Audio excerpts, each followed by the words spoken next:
Turks towards the Red Apple, at the gates of Anatolia. In our previous chapter, we explored the emergence of the Turks on the historical stage through the lens of the Huns and Gokturks. Now we step into an era of profound transformations.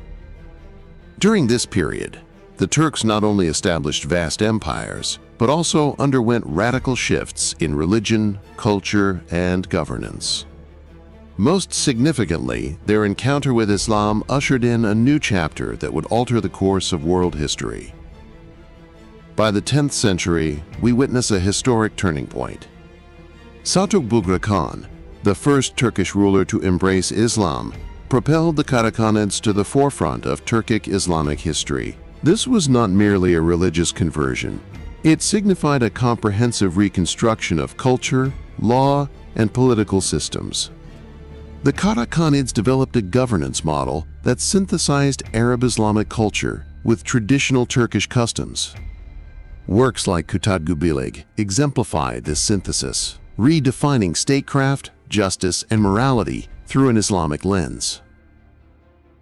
It's worth reiterating that this era did not mark a wholesale conversion of Turks to Islam. Their knowledge of the religion remained significantly limited.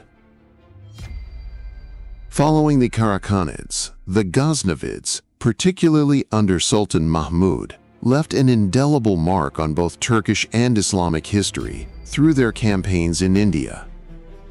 Ruling from 963 to 1187 across modern-day Afghanistan, northern India, Khorasan, and parts of Central Asia, the Ghaznavids were a Turkic Islamic state founded by Alp Tigin, a Turkish commander of Samanid origin. In 962, Alp Tigin seized Ghazni in present-day Afghanistan and declared independence. The Ghaznavids reached their zenith under Sultan Mahmud and his son Mas'ud. Their 17 expeditions into India were not merely military triumphs. They facilitated the spread of Islam in South Asia, profoundly shaping the region's religious, social, and architectural landscape through cultural exchanges. In the 11th century, the Great Seljuk Empire demonstrated the Turks' ascent to leadership within the Islamic world. During the Abbasid Caliphate, Turkish communities, particularly in Samarra, ensured urban security. With the rise of the Great Seljuk Empire, Turks assumed the mantle of Islam's protectors. Founded by Seljuk Bey, a member of the Kinnik tribe of the Oghuz Turks, in the late 10th century, the empire traced its origins to Seljuk's father, Emir Dokak, a commander in the Khazar Khaganate. While serving in the Oghuz Yabgu state, Seljuk Bey sought independence in the 960s, moving to Khorasan. Despite his Khazar ancestors adopting Jewish names and practicing Judaism, Seljuk Bey, influenced by his predominantly Muslim subjects, gradually abandoned this faith, although naming his children Musa, Israel, and Mikhail. After his death, his grandsons, Tugril and Chagri Bey, strengthened the state. In 1037, they captured Nishapur, formally establishing the Great Seljuk Empire. Tugril was proclaimed Kagan in 1038, securing dominance over the Ghaznavids by conquering Khorasan and Iran. The 1040 Battle of Dandanakan solidified Seljuk hegemony by defeating the Ghaznavids. Tugril's capture of Baghdad from the Abbasids positioned him as the guardian of the Islamic world. His nephew Alp Arslan ushered in the empire's golden age, defeating the Byzantines at the Battle of Manzikert in 1071, opening Anatolia to Turkish settlement. This victory marked the beginning of Turkish colonization of Anatolia. Alp Arslan's son, Malik Shah I, expanded the empire to its greatest extent, controlling Anatolia, Syria, Palestine, the Caucasus, and Central Asia.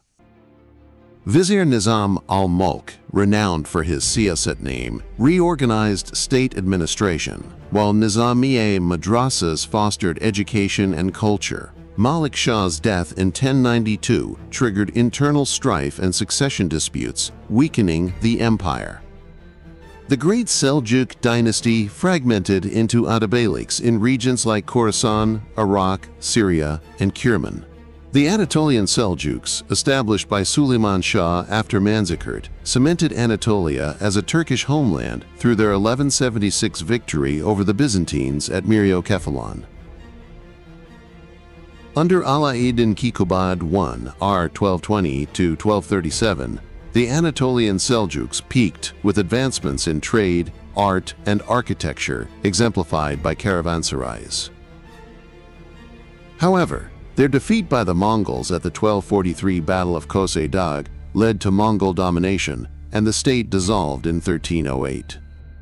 The Great Seljuk Empire weakened after Sultan Sanjar's death in 1157, succumbing to the Khwarezmshahs and Mongol invasions. The Anatolian Seljuks collapsed in the early 14th century under Mongol pressure and internal revolts. The Seljuk legacy endured through the Ottomans and other Turkish principalities. The 1040 Battle of Dandanakan established Seljuk dominance in Khorasan, and their protection of the Abbasid Caliphate positioned them at the political and religious heart of the Islamic world. The 1071 Battle of Manzikert was not merely a military victory, but the gateway to a civilizational transformation. Anatolia opened to the Turks, Byzantine borders receded, and Turks began to make Anatolia their homeland. Nizamiye madrasas were not just educational institutions, but pillars of state ideology, reshaping science, philosophy, and political theory. The Seljuks also achieved significant victories against the Crusades. The 1097 Battle of Dorylaeum dented Crusader morale, while the defensive cities like Antioch, Edessa, and Jerusalem became symbols of resistance for the Islamic world. In the 13th century, the Mongols wrought devastation on Turkish states. Yet, the Turks were not merely victims, they became architects of a Mongol-Turkic synthesis. In states like the Golden Horde and the Ilkhanids, Turks rose to the ruling class. While the Seljuks opened Anatolia's gates, another Turkish state in Central Asia, the Khwarezmshahs, stood out for their resistance against the Mongols. Founded in the late 11th century in the Khwarezm region, modern-day Uzbekistan, Turkmenistan, and northeastern Iran, by Anush-Tigin, initially vassals of the Seljuks, the Khwarezmshahs grew powerful under Atsiz and Il-Arslan, reaching their zenith under Ala-ed-Din Tekish and Ala-ed-Din Muhammad.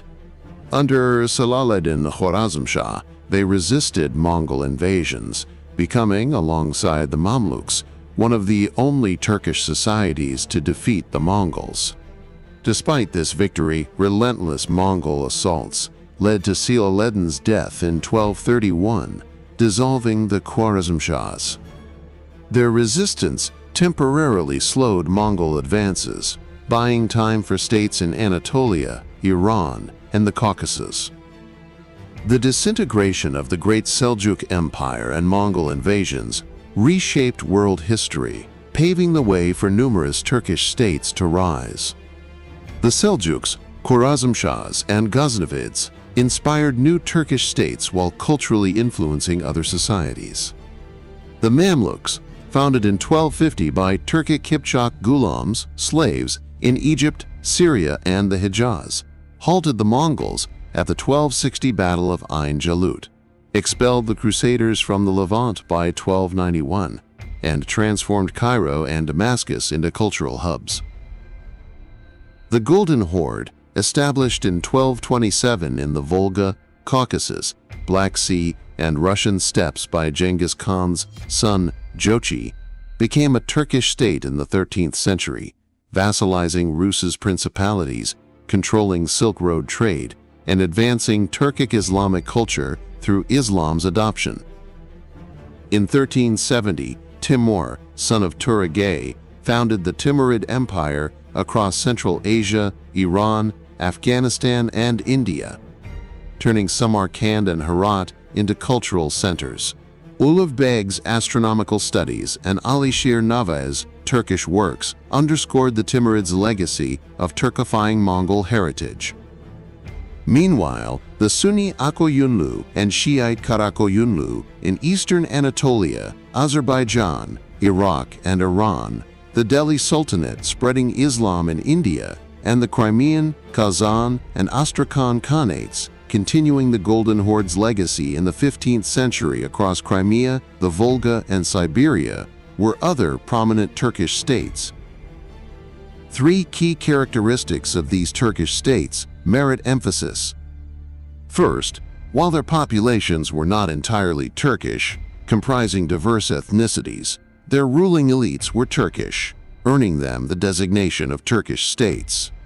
Second, although administrative elites used dominant local languages like Persian, Arabic, or Hindi for correspondence, the military, crucial for state power, required all ethnic groups to speak Turkish. Third, these states weakened and collapsed not only due to wars with external powers, but also because of internecine conflicts among themselves. Dear listeners, we have traced world history and the Turks' place within it up to the late 15th century, but we have yet to discuss one pivotal Turkish state, the Ottoman Empire. Founded in the late 1200s, this state would leave perhaps the most profound mark on world history. We say the late 1200s, as, despite official historiography citing 1299 as the founding year, eminent historians like Halil İnalcık argue this date is inaccurate. If you're ready, let us transition to the next chapter, where we will examine the Ottoman Empire's rise from a modest principality to a colossal empire, its significance in Turkish history, and its impact on world history.